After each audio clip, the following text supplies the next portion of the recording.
So hopefully we're all moving over to the first room, or we're all here now, mainly. I'm going to hand over to Matthew. We're going to have a session from Matthew to tie up all of the fantastic work that we've done this evening, whether it be creative writing, or we've done some chat with Chantel, had some fantastic discussions. I've had a look at the Padlet boards, the discussion continued, some sketching with Harriet, and of course media with James. He showed us to do all sorts of whizzy things with the phone. So I'm going to hand over to Matthew now. And you're handing over to Matthew and Nancy. Now, what I'm going to try and do, and I'm going to do this in my, it might not work. So I'm a bit of a Luddite on this sharing stuff. But it may work. But while I kind of try and multitask and do this, I just wanted to start really, and the most important thing actually in the middle of all of this. Thank you everybody for joining this last session, which isn't going to last, I think, the whole period, because I think it's been a long session and people have really been putting their energy into this, and it's been a long day and in a long week, and it's only Wednesday. But I wanted to start really by talking to Joe, I think. Joe. So just to give a bit of background to this project, really, and to then come on to the sessions that we've had. And I've not been able to look at all of the Padlets, so I've been in 2 of the sessions, so I can talk about those. I managed to sort of catch up on the Padlet of Chantel's sessions, so I've got some ideas about what to say about that. But James, I haven't had a time to go into your session, so I might call on you to come and tell us a little bit about what that was all about during the course of this session. So Joe, you and I, when we started this project, it originated, I thought right at the beginning of term that universities were in the maelstrom of this stuff, and the last few weeks, anybody on this call will realise that that's, you know, it hasn't desisted, it hasn't got any easier, it's got more chaotic, it's got more whirly than it had been at the beginning. And I thought that there was a real risk, in a way, that we ended up treating or experiencing lockdown and the change in our world as being an operational problem, something to be dealt with as a set of technical issues for institutions, for organisations, for people. How are we going to manage all of this complexity in our lives without really recognising or finding a space for us to think about the creative, the imaginative, the intellectual, the positive, but not necessarily the positive in the sense of upbeat, happy, but positive in the sense of a learning experience from the experience of lockdown. All of us in this room share something which I think possibly, I may be exaggerating, but when I talked to my own mum, who was 80 in May and whose 80th birthday was intended to have all of her 12 grandchildren, 4 children, and a lovely party, ended up with me having a walk with her in a park in Dorking at 6 feet, 2 meters apart from each other, is that she was born in 1940 at the beginning of the Second World War, and her generation of kids, obviously, and people went through rationing and that together. And my grandmother, who I remember speaking to around that they had a shared experience of something which challenged them in very, very different ways.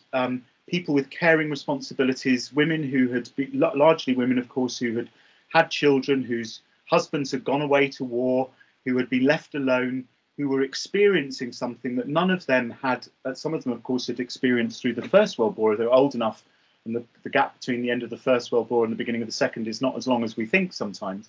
But they had experienced a kind of global experience which had changed them in a way. It had made them fearful. It had given some of them really significant mental health issues.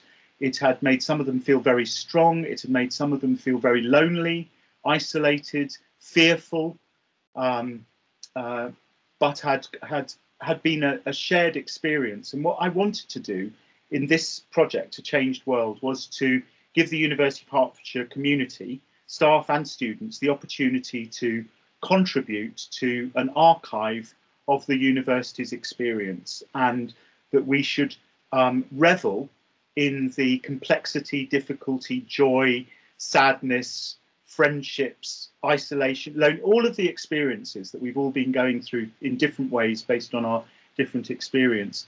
And I was, and this is the second thing I want to say, blessed by finding Joe. Hello, Joe. And Joe, who has been the engine of this whole project. I mean, the amount of work that Joe has put into the logistics, the curation, the editing, the soliciting of material. Joe, I've been, you know, if anybody, you know, represents, as I think, the spirit of the University of Hertfordshire, I haven't met anybody who does it as well as you, and that probably is one of those terribly awful things to say in public, but I am going to say in public because we're not as nice to each other or as generous or as kind or as effusive as perhaps we might be. So this is the make along that we've been doing this afternoon. Has been an attempt to do two things. One is to kind of put that whole project into practice and to invite staff and students. That was really important. I saw in the chat that somebody from Indonesia has joined us, and I don't know whether anybody else from overseas has joined us. It's absolutely fantastic that this virtual environment has created the opportunity for people to come together in this kind of strange oblong space that we occupy every day, all day in our worlds at the moment, in a creative way. And then to give people who may not have contributed to the Changed World project, because we're still accepting submissions, to feel confident enough to write, to draw, to do some poetry, to make a little video, to do a little audio file, and to share that with the community and recognise that this is a safe, supportive space in which that value of community that is the reason why I was drawn to the University of Hertfordshire as a place to work can be properly made concrete and real in our environment. And looking at the number of people who've been involved this afternoon and the enthusiasm with which people have engaged, it gives me enormous heart in humanity. And, you know, there is so much that is poor and disappointing in our public life at the moment. I think I can say that as neutrally as I can, from so many different perspectives and in so many parts of the world, that to see that when you come closely to people and you use the technology you've got, the environment in which you're working in a positive way, to share experience, really magical stuff can happen. So that's my kind of intro. I'll go through some of the insights I've gained from some of the sessions, but I wonder, Joe, whether or not you would like to talk a little bit about how you've gone about this and what you hope to get from today, and whether you think we've delivered, if you like. I hope that we have delivered. I think that we've delivered by virtue of the fact, as you've said, the Hertfordshire community has come together to do this and to make the afternoon work. But the project's been a real blessing to work on, and I disagree. I've been the engine. The university has been the engine. It has been an absolute, it's been so incredible to work on this project. I loved this university before. I love it all the more now. The stories that I've heard come out of the university, the work that's been done over the pandemic, the work that still continues to be done, the spirit in which it's being done, the collaboration, the kindness, the support, it's extraordinary. And it really is. The evening work today well because everybody came together and did this. This is what Hertfordshire does, and it's really cheering. Yeah, yeah. No, I agree. And you actually, you know, it's a good corrective, Joe, and I stand corrected about the university as being the engine. Then but I do want to acknowledge the role that you've played. I think it's important. So thank you for everything you've done to keep the engine on track then, and to fuel the engine then, if you like. That's been wonderful. So I got some, I'll come in maybe some of the people who were, I'm wary given the technology of trying to share the Padlets. I think that might be a bit too much. But I think the Padlets would be saved and that we can share those with participants so people can look at them afterwards and be inspired by what went on in other areas. I mean, I just want to give a few little observations. I mean, I was looking, Chantal, at your session and seeing how that session obviously really inspired people to talk about their experience and the way in which the lockdown and the period of the last 7-8 months had given the opportunity to develop their creative space, to explore new passions, to revive crafts that they might not have been able to participate in before. And then two things which I thought were really lovely, which quite often we think of as being negative in this very driven world where everything is outcome oriented and everything's got to be excellent and it's all got to be done and we've all got to get stuff achieved, you know, and that's the mark. But two things came out of the Padlet that I saw. One was silence and the opportunity to be silent and for that to be okay, and to pause and to reflect. And of all of the kind of big themes that came out of that group of things that people have put up on that, those were the two things that immediately struck me as being opportunities which this last period had given us. And I wonder whether you'd like to just give us a bit of reflection on your session. Yeah, no, I agree. Thank you, Matthew. The parts about pausing and the silence, you know, I kept saying think and feel. You know, I think what this time has really done for me, and what really, you know, as you saw, came out of the session, was just having that time, having that space, having the opportunity to really breathe and, you know, look around and appreciate the smaller things. And that's what really came out, and that's what was really important, and that's what I'm going to definitely take away from lockdown and from the time that we've been able to kind of spend together. You know, other themes came out as well, but I think you're right.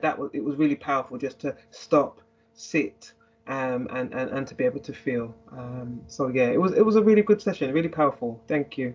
Yeah, well, Chantel, thank you so much for your participation and contribution. Really grateful to you for all of your insight and your support on this project. It's been a real privilege to get to know you over the last few months, and of course we had the Black History Month, which is where we met, and you know, the spirit and energy of that month actually was something that I also noticed. You know, the participation and contribution during that period, and the participation could possibly have been greater, I think, because people didn't have to commute or go to a lecture room or go to a room more people 100%. were involved, which actually some of these opportunities provide. So thank you so much. Thank you, Matthew. Thank you, Chantel. Yeah, look forward to following up with you on today when we speak next. Lovely.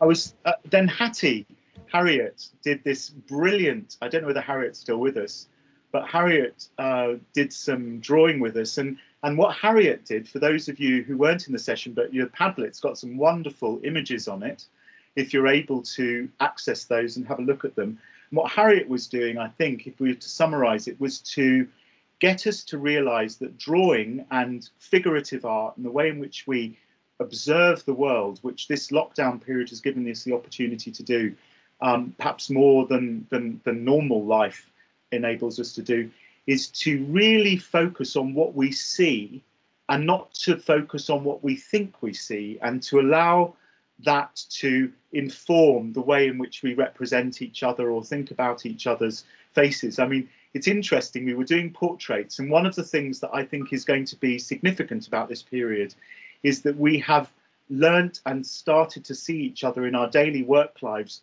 as this. You know, you can see me, here I am with my strange little collection of hairs and other kind of mementos behind me, but we've seen each other's faces closer than we would ever see in many other meetings. You're the other side of a room. It's a very intimate space, and what Harriet seemed to enable me to do, and I hope for other people, was to think about the process of drawing as not needing expertise, but needing a sensitivity and awareness of person. And she did a very interesting thing. So we were drawing with our left hands as well as our right hands. We were drawing each other without looking at the page, so we were just doing it. And then Helen Barefoot did a really wonderful offer to talk about her experience of lockdown, and we all drew Helen as she spoke. And what Harriet encouraged us to do was to draw with our ears as well as with our hands and with our eyes, and to listen to what Helen was saying, so that we could incorporate the images, the thoughts, the emotions, the sensitivities that Helen was sharing with us about her experience of taking up embroidery again and taking advantage of her music, and playing the cello and those things in the work that we did. So I found that really inspiring. And then the last session, and before I come to Jamie, that I was in, was with Stevie. And Stevie had some tech issues. So in a sense, it seemed quite right that one session, I'm sorry it fell to Stevie to have had that experience, because it's always very disappointing when you've put so much work as he had into his presentation that the tech doesn't work. But in a way, it was absolutely representative of what's great in terms of, I'm talking about opportunity and flexibility. This is a real Deputy Vice-Chancellor moment, isn't it? Of community, opportunity and flexibility. There was the opportunity to not do what he had prepared, and we were all sufficiently flexible, and Stevie was sufficiently flexible to embrace that disrupted moment and to share with us his thoughts around the writing of poetry, and the power that poetry and imagery and the freedom that writing poetry can have to capture individual biographical experience, and how writing about your own life for yourself, potentially for performance or for other people, can be a really liberating way of capturing experience without shame, and using all of the influences that we have from the poetry that we've read, the novels, the creative writing. And from that session, there were some really exciting ideas about potentially setting up a University of Hertfordshire student staff creative writing group, which I'm very keen on taking up. Now, I can't really speak, James, to your session. I don't know whether you want to join us so that you can talk about what you did and what people came up with if you're on the call. I absolutely am on the call. Thanks. No problem. Thanks very much. Yeah, well, my session was probably less reflective than the others. I managed to get to both of the first two sessions. I was doing both at the same time, so I did my drawings and I was in Chantel's session, and we actually used that as the kind of impetus for the technical skills, because that was really what I was showing people. I was giving people tools. Tools of expression is the idea, really, to give them a way to present these ideas outside of the Zoom meeting format, so that they can put things on Padlet where they could, if they've written something creative, if they've written a poem and that they want to perform, because poetry to me is something that is a very performative kind of art and a form of expression. So being able to record yourself saying a poem or reading out a poem, and then including things like, as you sort of talk about, we curate our backgrounds and things like that. I've got all of my nerdy things in my background with my metal CDs on one side and the country CDs on the other, and and all of that kind of stuff. So we can kind of curate that, and we can create this kind of sense of identity to put out there. And I think we're all kind of we're spending so much time in front of cameras at the moment, particularly, that it's kind of the idea was to give people tools to feel confident in using that technology to express themselves, really. So we didn't spend a lot of time really talking about lockdown specifically, and more sort of how to do things was the aim, but it was to give people the opportunity to share their ideas and to share what they've experienced themselves. Fantastic. So in a sense, how to capture everything else that we've been talking about in a way that makes it authentic and people feel comfortable and secure in doing in a way which is also part of this experience we've all been going through, and the familiarity that we've had to develop with tech that was kind of a marginal thing, but is now absolutely central to our professional and personal lives. Yeah, that's exactly it. It's all about kind of bringing all of those things together, and I think that was the thing that that my aim was with this. It's hard to sort of teach tech and say, right, go and make a video in an hour, off you go, come back with an edited video. But people managed to do something almost to that degree by just reflecting on things we did earlier and reflecting on their own experience. And hopefully it will now give people those tools and the confidence to submit to the larger A Changed World project, you know, rather than keeping it contained to just this session, but to actually be able to go, you know what, actually I made this thing, I think I'm proud of this thing, and I can show people this thing, and I can talk about this thing and talk to why it's important to me, or how it represents what I've gone through. Yeah. No, thank you very much, James. That's a really wonderful summary. And I think that the thing that I take out of the whole of today, and you know, it was intended, I don't know whether Joe wants to join us back actually, because as we draw to a close on this session so that people can get on with the rest of their lives. Joe, we really did want this to be a self-contained thing, but also to inspire people to contribute, but not just to a changed world. I hope what we've done today is to provide you with the opportunity to really feel free in the midst of all of this, to try and find the time to do the things that you love, to explore things that you don't know yet that you love, and to be willing to take risks and make mistakes and not feel foolish, to find somebody, a peer, or people on this call that we don't, you know, that you may not know, who you've had an opportunity to draw or to listen to make those connections within the community, and to see how you can take that forward into the future, you know, after this month, after this hour, after this session, so that as you get that time, that you make the time for yourself and make that precious time for that creative and imaginative personal experience, which is so important to nurture and look after ourselves in these times, which can be incredibly lonely, and they can be lonely even for people who have company. I think that's also very important. You know, we are very busy people. Everybody on this call, who's in this call, has made time, and I know from the faces I've seen here, we're working flat out to make this university work, to give students a fantastic experience, to look after each other as staff and colleagues, to try and break down some of that kind of pyramid of authority that the university and any organisation has, and to recognise that we're all human in the middle of all of this changing world, and that we can learn from each other whatever position we occupy, whether that's a student or a professional services colleague or an academic or a member of the managerial team. All of us are experiencing, responding to this, this disruption, this seismic shift in the way in which we understand the world that we're living in, so that nothing will ever be the same, and we will always be referring back to this period as being something in which we learned something about ourselves and our relationships, our friendships, about love, friendship, kindness, generosity, and fear, inspiration, all the things that also Harriet was talking about in her session, about how we capture those emotions in our world and find ways of making something positive from them.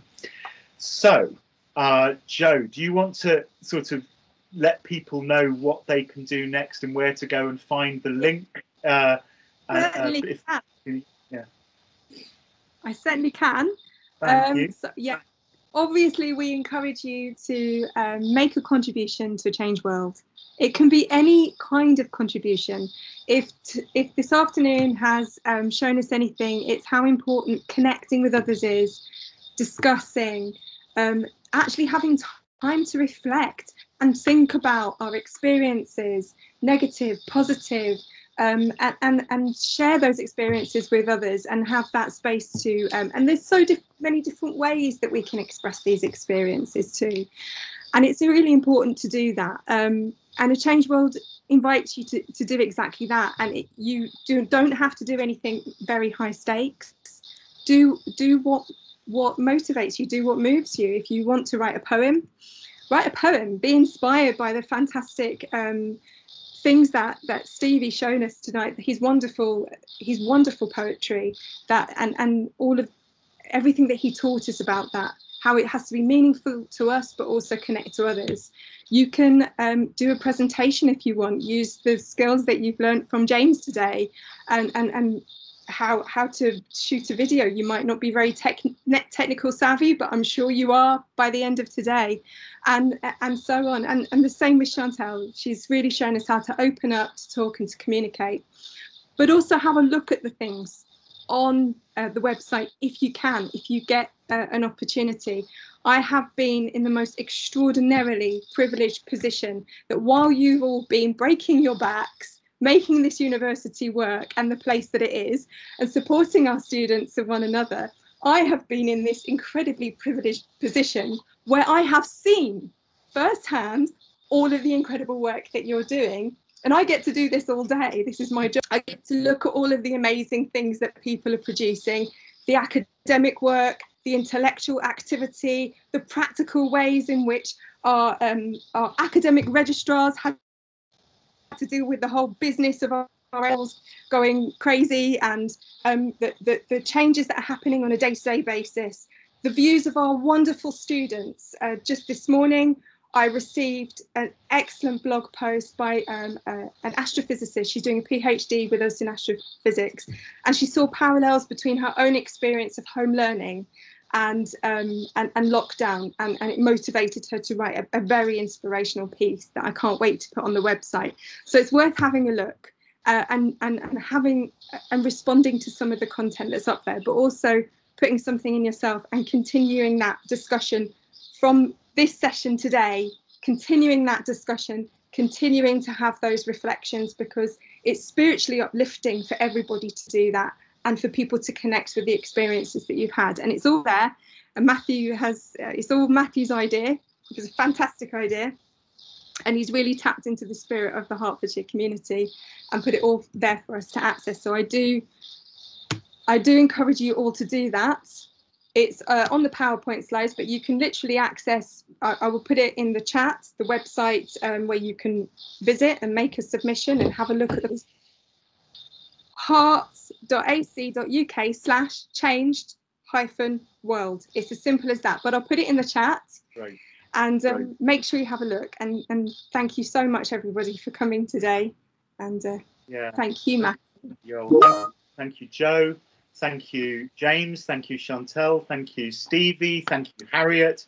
You know, you have been everybody who's facilitated the sessions in particular. I'm sure I speak for all of you when I want to thank you for the time out that you took to prepare these sessions, the thought you'd put into them, and the time you've taken out of your very busy days to facilitate them. It's really very much appreciated, and I really thank you from the bottom of my heart on behalf of everybody here for all of the work that you've put into it. It's truly inspirational, and I feel, you know, quite emotional actually at the end of today, thinking about all of the, you know, the strength of character that has gone into today's work. So it's okay to feel that, I think, on days like this. So thank you very much, everybody, for everything you've done.